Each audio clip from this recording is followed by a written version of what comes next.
안녕하세요. 약과 건강입니다. 당뇨가 있으시거나 당뇨 전 단계이신 분들에게 당이라는 단어는 절대 금기시 되어야 하는 것처럼 느껴집니다. 모든 식단에서 설탕과 당은 피해야 하고 단 음식과 달달한 과일들도 먹지 않아야 된다고 생각하죠. 콜라 100g에 들어있는 당류보다 사과 100g에 들어있는 당류의 양이 더 많다는 사실은 더더욱 과일을 먹지 말아야 한다고 생각하게 합니다.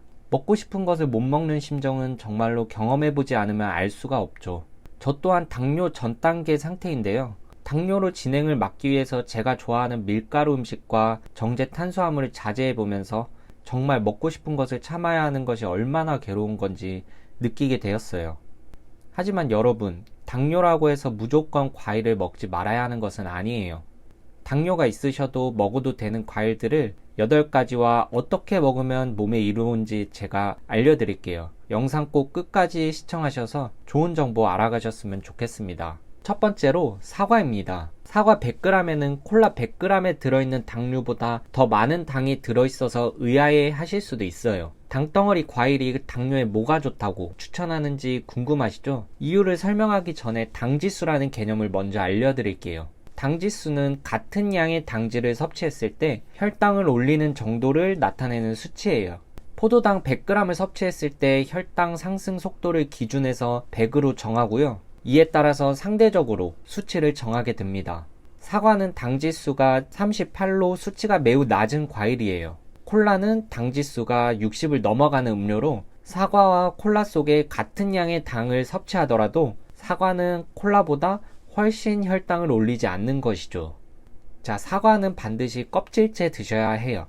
껍질에는 다양한 항산화 성분들이 있고 특히 펙틴이라는 수용성 식이섬유는 수분을 빨아들여 변비에도 좋고 유익균의 증가뿐만 아니라 콜레스테롤을 낮추어 주어서 심장 건강에 좋으며 혈당 조절에도 도움이 됩니다. 껍질을 깎아내고 사과를 드신다면 이러한 모든 효과들을 잘라내고 드시는 거예요. 꼭 껍질째로 잘 씻어서 드시길 바랍니다. 혈당을 올리지 않는다고 해서 많이 먹을 수 있는 것은 아니에요. 과일에는 어쨌든 당질이 많이 들어있어서 과일로 과식을 하면 혈당을 결국 올리게 되니 꼭 적정량만 드시기 바랍니다. 사과는 하루 반 개가 적당해요. 저는 아침에 식사 대신에 사과 반쪽을 먹는데 간편하고 포만감도 꽤 오래 가더라고요. 두 번째 과일은 배입니다. 배의 혈당 지수는 36으로 사과와 거의 비슷하고요. 배도 마찬가지로 껍질에 항산화 성분들과 펙틴이 들어있기 때문에 잘 씻어서 껍질째로 드시는 것이 좋아요. 배에 들어있는 특별한 성분 말락시닉 액시드는 흡수율이 높은 항산화 물질로 인슐린 저항성을 개선해주고요. 펙틴과 더불어서 혈당 조절에 좋아요. 수분이 90%여서 당뇨로 인한 갈증에도 도움이 되고 가을철 기관지 관리를 위해서 가을에 추천드리는 과일입니다. 배도 사과처럼 반쪽이 적정량입니다. 세 번째 과일은 블루베리예요. 블루베리의 당지수는 52 정도로 사과 배보다는 높지만 그래도 낮은 편에 속합니다. 블루베리는 최고의 항산화 식품으로 특히 눈에 좋은 식품이에요. 안토시아닌 성분은 눈의 피로를 풀어주고 시력을 보호하는 데 도움을 주고요. 비타민 A 또한 눈 건강에 좋습니다.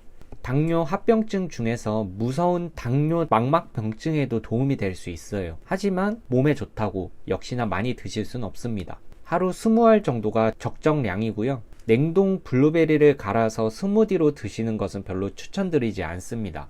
과일을 갈아서 섭취하면 혈당을 더 잘 올리게 되기 때문이에요. 통조림류의 과일, 말린 과일들도 혈당을 많이 올리기 때문에 생과일로 드시기 바랍니다. 네 번째 과일은 타트체리예요. 타트체리의 혈당 지수는 22로 사과보다 더 혈당을 올리지 않는 과일이에요. 체리의 풍부한 식이섬유는 다른 과일들과 마찬가지로 콜레스테롤을 개선해주고 변비를 예방합니다. 타트체리에는 칼륨이 풍부한데요.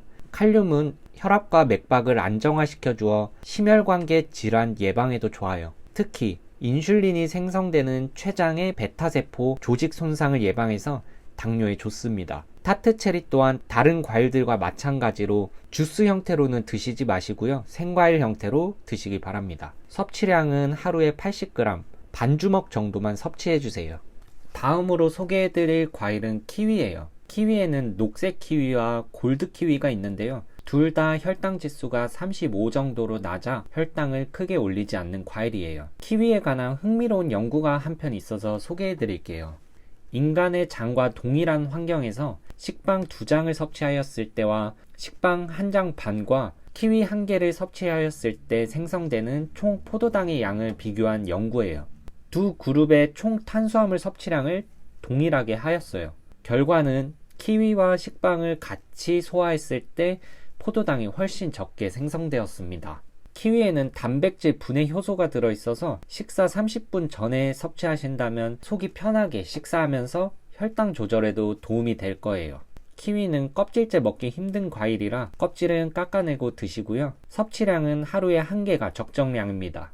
키위에는 비타민C가 오렌지의 2배나 들어있고 엽산과 각종 미네랄이 풍부해서 영양 불균형 예방에도 좋은 과일이에요. 6번째로 소개해드릴 과일은 딸기예요. 딸기의 혈당 지수는 40이고요. 딸기의 파세틴이라는 성분은 당뇨 합병증을 예방한다는 보고가 있습니다. 딸기의 항산화 성분들이 피로 회복과 피부 건강을 좋게 하고요. 특히 안토시아닌이 풍부해서 알츠하이머와 치매 예방에도 좋다고 알려져 있습니다. 딸기 1개당 칼로리가 8kcal 정도로 저칼로리 과일이에요.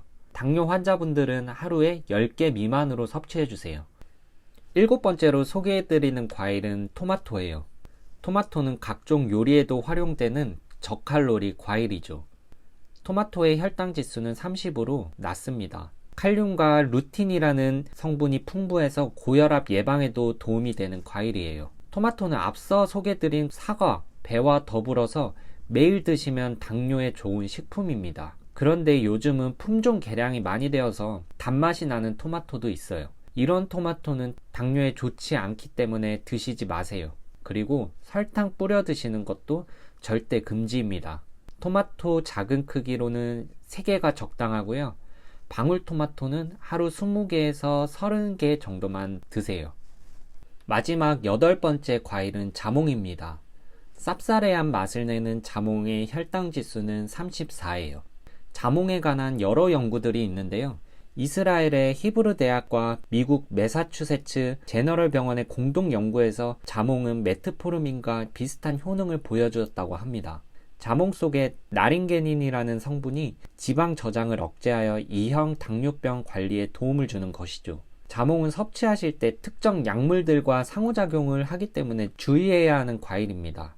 고혈압 약물 중에서 칼슘 기량제인 아달라트 오로스정, 시스코 ER 서방정, 고지혈증 약물인 심바스타틴 계열의 약물들이 상호작용이 많은 약물로 알려져 있어요. 따라서 복용 중인 약이 있으시다면 처방받으신 약국의 약사님과 상의 후에 자몽 섭취를 추천드립니다. 제가 말씀드린 8가지 과일들은 당뇨 환자분들이 자주 드셔도 좋고 특히 사과, 배, 토마토는 매일 드시면 건강상의 이득을 볼 수 있는 과일이에요. 하지만 몸에 좋다고 여러 과일들을 매일매일 드시면 오히려 당뇨가 악화됩니다. 하루 한 종류의 과일을 딱 정해서 드시고요. 과일로 과식하지 마시고 적정량만 정해서 드셔야 합니다. 주스나 통조림, 말린 과일 등 가공해서 드시면 전혀 다른 과일이 되기 때문에 당뇨에 악영향을 미칩니다. 반드시 생과일로 드세요. 당뇨 환자분들의 먹는 것에 대한 스트레스가 조금이나마 해소되길 바라면서 이 영상을 제작했습니다. 도움이 되셨다면 주변 사람들께 공유 부탁드리고요. 구독과 좋아요는 컨텐츠 만드는 데 큰 힘이 됩니다. 시청해주셔서 감사합니다.